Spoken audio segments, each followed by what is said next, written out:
Sebanyak 7 personel militer Israel dilaporkan tewas dalam sebuah serangan di Khan Younis, Palestina pada Selasa 24 Juni 2025. Insiden ini terjadi setelah sebuah kendaraan pengangkut personel lapis baja atau APC tipe Puma yang mereka gunakan dihantam ledakan oleh pasukan perlawanan Palestina. Kabar mengenai kematian para prajurit ini telah dikonfirmasi secara resmi oleh militer Israel pada Rabu 25 Juni 2025. Proses identifikasi jenazah sempat mengalami penundaan karena kondisi korban yang sangat mengenaskan pasca ledakan. Serangan di Khan Younis ini menjadi salah satu peristiwa paling mematikan bagi pasukan Israel dalam beberapa pekan terakhir.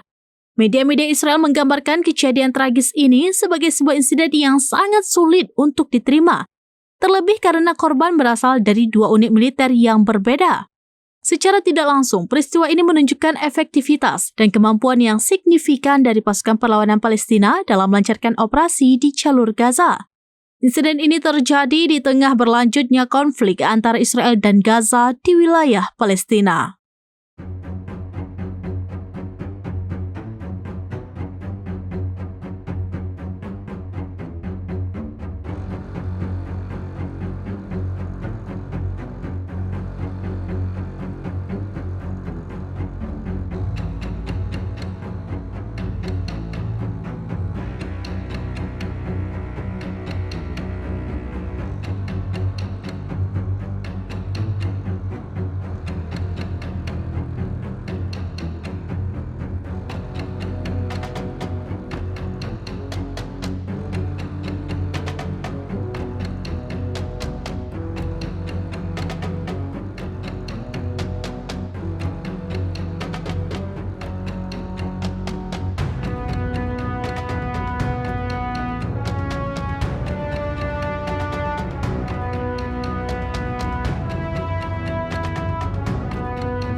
Download Tribun X sekarang, menghadirkan lokal menjadi Indonesia.